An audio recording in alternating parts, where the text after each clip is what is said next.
Children of the Night, Chapter 13 Discord. In one of the dungeon's cells, a grey stone statue stood, an expression of disbelief on its face. The mismatched wings were extended as if it wanted to flee, while its claw on one side and paw on the other were raised in defense. The snake-like body was curled up on the end, like a viper in the grass ready to strike. Everything was quiet in the cell. No guards stood before it, and no camera had been installed to keep watch over the mismatched thing. Why should they? It was just a statue, right? A cracking sound ran through the cell, as loud as a thunderclap in the silence. Small chunks of the statue began to fall to the ground as a living being came into view beneath the stone that matched the image of the now destroyed statue. Discord stretched his limbs. It had only been a few weeks this time, but being turned into stone always made him feel stiff all over. He chuckled at this. "Stiff all over!" He broke out in laughter, rolling on the floor while clutching his belly. For a few minutes he continued to roll around, until his attention was drawn to the events that had led to him being turned into stone in the first place. 5 weeks ago he had found his first friend ever, and promised never to use his magic to harm any pony ever again. Not too much, at least. Since she wanted to make sure that he was indeed reformed from his evil ways, Celestia had given him a bracelet. He looked down on the front of his paw at the golden bracelet. Embedded in it were small charts of the elements of harmony. It was not that she didn't trust Fluttershy's opinion on him, but, or so she had told him, it would be better to be safe than sorry. She would remove the bracelet once he had proven himself in her eyes. The bracelet was weak compared to the actual elements, so it could only turn him to stone for so long, but it was still annoying. It was supposed to be a reminder and a punishment that he was indeed on probation. Discord frowned. Sure, he had used magic against something that looked like a pony, but certainly in best intention. 3 weeks prior. Discord was studying friendship reports in Celestia's private library. The princess had told him that just because he had managed to make one pony his friend, he was not off the hook yet. He needed to understand what friendship was all about. For that reason, he had been stuck in here for days, studying the reports of Twilight Sparkle and Celestia's former students on the matter. It was boring, but he really didn't have much choice in the matter. The only pony he could work his magic on was a pony that called him a friend, and he would never do something fun to Fluttershy. Discord sighed. These last 2 weeks had been so boring. Celestia was showing him more and more reports of students she had over the years. He needed something more entertaining for a change. Leaving Celestia's room, he made his way to the Royal Canterlot Library to get a good book. "There surely is no harm diving in a good book for a while," he thought as he looked for a funny one on the shelves. Suddenly he heard some pony swear a few rows down. His annoyance returned in full force. Of course, he was the spirit of chaos, but for Celestia's sake this was a library, something even sacred to him. So he called out to the one who had disturbed the silence. "This is a library, for Celestia's sake. Be quiet!" "Oh, sorry," came a weak and irritated reply. He knew the voice, but couldn't place a hoof on it immediately. So he continued to look at the little pony section of the library, looking for a funny story that would fit his taste. Soon he had found the one he was looking for, a children's book about his adventures and the chaos he had spread during his short reign over Equestria. Discord walked back to the reading room of the library when another figure passed him, a pure black figure as big as a fully grown alicorn, with green eyes and a mane that hung down her face as if it hadn't been washed in years. "Oh, hi, Chrissy." "Hello, Discord." The two greeted each other before both of them stopped in their tracks, their eyes wide in surprise. Almost simultaneously they shouted at each other.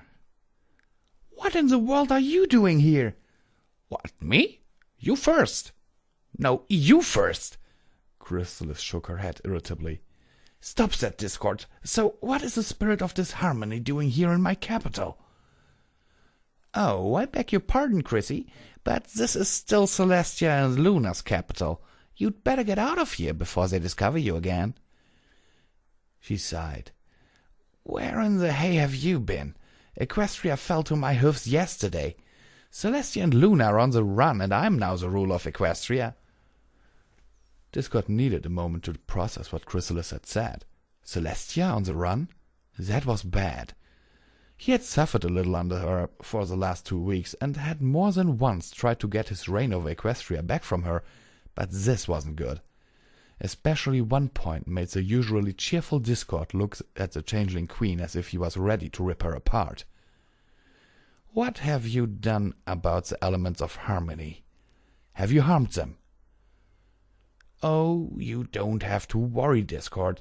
As long as you don't threaten my reign, you can roam free once again. I don't care about your chaos. It's entertaining. I don't care about it. The elements won't be able to harm you ever again. What have you done with them?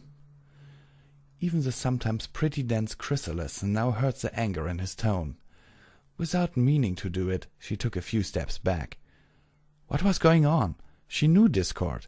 He had once caused quite the ruckus in her hive, but it had been entertaining, which is why she didn't even expect this reaction from him. But was he concerned about the element of harmony? She gulped. Chrysalis knew that, if it came to a match between the two, she would have no chance. Discord was just too powerful, even more than Celestia and Luna combined. She decided it would be for the best to tell him the truth. Lies were a part of chaos, and he surely would see through it right away. Well, they are in the dungeon, undergoing torture like they deserve. You did what? Discord, usually not one to exchange physical or magical blows, felt something that he had never felt before in his entire life. Boredom, disappointment, amusement, all those feelings he knew. But now he was in rage. His eyes burned, literally. The book he had gotten to enjoy himself lay forgotten on a table nearby. He snipped his fingers, intending to make Chrysalis talk with his magic, but the moment his spell connected, the changeling queen had changed herself into a mirror image of Celestia. The bracelet on his paw had begun to glow, since he had worked his magic against the pony, turning him into stone for a while. Discord sighed in his cell. He should have known that Chrysalis would have done her homework. But there were more important matters now. Where was Fluttershy? Where were the other elements of harmony? His magical senses reached out through the walls of his prison. There, a few floors down, he could sense a familiar aura. Using his magic, he vanished into the floor, looking for the familiar presence. Rarity lay near his sleeping friend, warming her. The dungeons were pretty cold, and Applejack was in pain every moment she was awake. She had tried to call upon some magic at least, since her horn was not completely gone. Its root had remained, but it had no use. The amount of magic it could hold was just not enough anymore. Her coat was bloody, and some of the cuts on her sides had infected themselves. The conditions in this prison were far from sanitary, after all. They got 3 meals a day and a blanket for each of them, but that was as much as far as the care they received went. Only sometimes 2 or 3 of them would come in, torturing her by doing horrible things to her, or stepping on Applejack's still healing legs. They were cruel, and there was absolutely nothing she could do to stop them. Once again, she tried to pull some arcane energy into herself. A fire spell came to mind, but only sparks erupted from the stump of her horn. She sighed and lay her head back on her forelegs when she had heard a snip, and a bristling fire was floating in mid-air in front of her. Had she actually succeeded? No. There was something else. Better? Rarity jerked her head around, seeing Discord sticking his head into her cell through one of the walls. You! Have you come to mock us as well? You have something to do with Equestria's fall, have you not? Discord's heart fell. He could have healed both the injured mares in an instant, but if he did, he would be turned to stone again, unless they called him their friend and meant it. No, Rarity, I'm a prisoner like you. I want to help you, but you have to trust me. Likely story. If you can walk through the walls, then why didn't you come and help us when they tortured us? Let's just say Celestia took a precaution to prevent me to harm any pony. I got into a fight with Chrysalis, and that precaution triggered, turning me to stone. Rarity blinked with her remaining eye. But then you can help Applejack and the others. If you are free, so do now. So get to it. I can't. No, not unless you truly trust me and consider me your friend. That is Celestia's precaution. If I use my magic on some pony that doesn't, I'm turned to stone. Fluttershy trusts you. Go help her then. We are in here for so long I have lost track of time. I would, but I cannot sense her anywhere. I only sensed you trying to do that fire spell, but since you're hurt, you couldn't complete it. So I thought to myself, Discord, you can at least cast a spell to warm them. It wouldn't be a spell targeting them, but only expose them to worms. But then you can help us. Discord blinked and thought for a moment. It hit him like a hammer blow. Of course he could help the two. Sure, he could not cast spells on them, but he could cast spells for them. He nodded. With a snip of his fingers, the cell around them changed. There were 2 beds, a fireplace, a fridge filled with food, and a cabinet full of medical supplies. Even a bookshelf full with medical references was summoned by his spell. There, will that be sufficient for now? Well, Rarity prodded the floor in front of her with a hoof, clearly uncomfortable that she had accused him before and now accepting his generosity. She had something on her mind, but didn't want to ask for more. Come on, while I'm here, is there anything else I can do? Well, can you seal the door so they can't get in here again? Also, a shower would be nice. Discord looked at the unicorn in disbelief and broke out in laughter. With another snip of his fingers, the door of the cell disappeared completely, leaving only a stone wall in its place. In the other corner of the room, a small with a curtain to shield the occupant from view. He wouldn't set them free just yet. It wouldn't be good. Both mares were clearly in no state to make an escape, nor to fight their way through the dungeons. Rarity looked up at the Draconis, a tear in her remaining eye. Thank you, Discord. Now be on your way. The others will need you more than we do. Discord nodded and disappeared into the wall again, but not before hugging the now standing unicorn and reassuring her that everything would be fine. Discord made his way through the dungeon. Cell for cell he searched. He was eager to find his friend. He was smart, and he had already formed a plan on how he could help the elements of harmony. He could not cast a spell on them. He found Pinkie Pie and Twilight Sparkle in another cell. The elements seemed to be the only occupants of the dungeon, which seemed a big waste of space for him. It was huge, but no other cell he had seen had been occupied.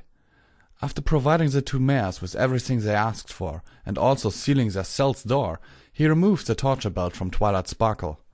The silencer was beyond what he could do, since it would involve casting a spell on her directly, and he could still see a shimmer of distrust in her eyes. What struck him as odd, however, was Pinkie's request to him.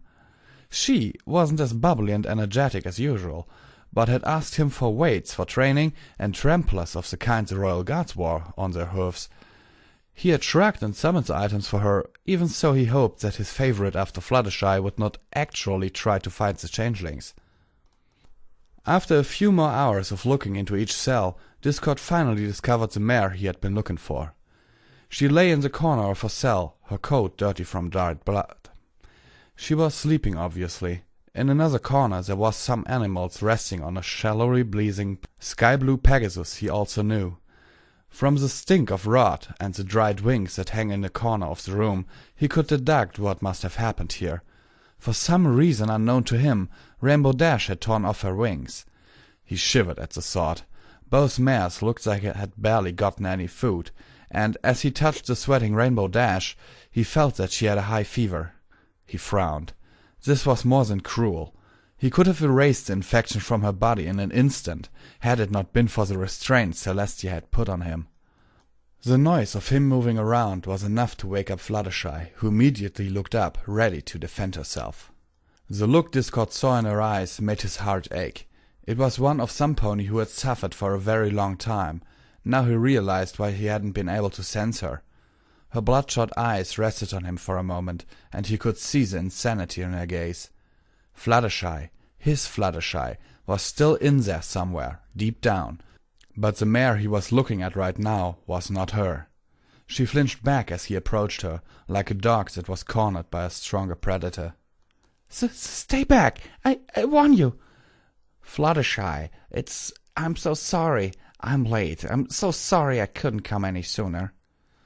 Lies! Illusions! Go away! There's no way you're real. Discord is dead. They told me! No, Fluttershy. I was turned to stone. I was not dead. No pony can return from the dead. A shimmer of recognition flimmered in her green eyes as he put both arms around her, hugging her tightly. They stayed like this for several minutes before he felt her tremble against his chest. She was crying. Soon Fluttershy returned the hug he gave her, crying her heart out, dampening his fur. Discord stroked her head with his paw as gently as possible. She told him everything that had happened.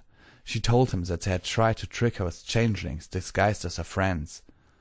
What had happened to Rainbow, and that they had only provided her with enough medical supplies to bandage her. There was nothing she could do to stop the infection from spreading in her body, so she was doomed to watch her friend die. She had given up food and water rations for Rainbow Dash's sake, but her condition just didn't get any better. She begged him to save him if he could. Fluttershy, would you be willing to give something up that is part of you to save your friend? Of course. You might lose it forever. I cannot promise you that you will get it back later. I have never done something like this before.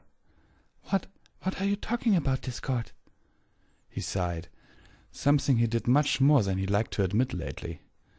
Fluttershy, you will lose your wings. You might never be able to fly again. I don't care. I don't like flying anyway. Do what you need to do if it means saving Rainbow Dash.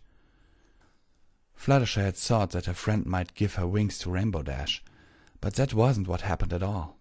Instead, she felt her wings shrink. They pulled back into her body, while her forehead began to hurt a bit. There was something growing there. Her hooves raised up there and felt a horn? The pain subsided. She looked at Discord. Her friend had shrunk a little, much to be honest. Discord was now barely her own size. What? Oh, Fluttershy, I have made you a unicorn and infused with my magical power. That caused my shrinking. But don't worry, I'll be back to normal in no time. Now, I think you have some work to do. With that, Discord began to teach Fluttershy how to use magic, together with several spells for healing and transfiguration. She didn't get all of them at her first try, but soon had the hang of it. It was hard for her to draw in the magical energy, but that was just to be expected. She was a fully grown mare, but had never been a unicorn. Sensing the magic around her, all of a sudden, was messing with her senses. But soon enough, she was already treating the infection in Rainbow Dash's body, the sky blue Pegasus floating in the air, held by a golden magical aura. Discord was pleased that his plan had worked out. Fluttershy was a natural for the use of magic. Her shyness and self-control were just what was needed for this kind of thing. She measured every single strand of energy carefully before releasing it. After the sky blue Pegasus floated gently back to the ground and opened her eyes, the mare looked at Fluttershy, her muzzle dropping open. Fluttershy? Yes, Rainbow? You... Yeah, she's a unicorn. Been there, done that. Now get over it. It's just the only thing I was able to help you guys with. Discord? Rainbow looked at the unusually small Draconis that sat on a soft-looking sofa. What was Discord doing here? Where was that sofa coming from? Why was Fluttershy a unicorn, and why in the hay was she feeling better? Not quite good again, but much better than before. He gave me his magic, Fluttershy said, blushing a little, the intimacy of the act of having part of Discord inside her being a little embarrassing. But how and why? Discord sighed, waving his paw. He was tired from transferring that much magical energy to his friend, but explained the situation to the confused Rainbow Dash. And that is why Fluttershy was able to fight your infection. With her unicorn abilities alone, she would never have been able to. She was not enough training to draw in enough power, but with my magic inside her, even a spell that would be weak with her own magic grows very powerful. Next up will be your wings. Come on, Fluttershy, envelop her in your magic. Fluttershy nodded and did as she was told. Rainbow, on the other hand, tried to protest. Her friend was not yet fully used to the use of magic, so she didn't trust her abilities fully yet. But that was when Discord stepped forward, looking at Fluttershy and Rainbow Dash in turn. Well then, let's get started. You won't be able to fly just yet. Give them 2 or 3 years and they should be the same as before, he said, snipping his fingers. Rainbow felt a warmth run through her body, like nothing she had ever felt before. It surged through her, concentrating on the places where her wings had been. She felt the scars there heal, and something from deep inside her pushed its way to the surface. Once she dared to look at the place where the energy had worked on her, she saw 2 wings, small as the folds, but they were there. Discord had made her wings regrow, instead of trying to reattach her old ones. Reluctantly, she flapped them, and they were weak, just as she thought. Not at all like she remembered them. These were the wings of a newborn foal, not of a fully grown mare. Just as she turned to snap at Discord for this, she froze. There, in the middle of their cell, Discord stood, a wide grin on his face, and turned to stone once again. Well, it is better than never being able to fly again, I guess, she thought, and turned to Fluttershy. They had to try and find the other friends, and with Discord's magic, Fluttershy should be able to do just that.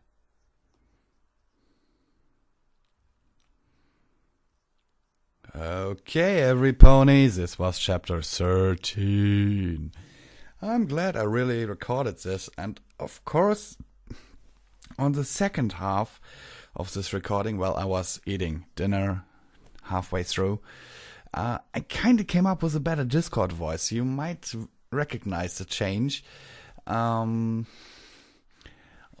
me know what you think about them, the first and the second one, which one you would prefer, because be assured he will have his moments in the future chapters.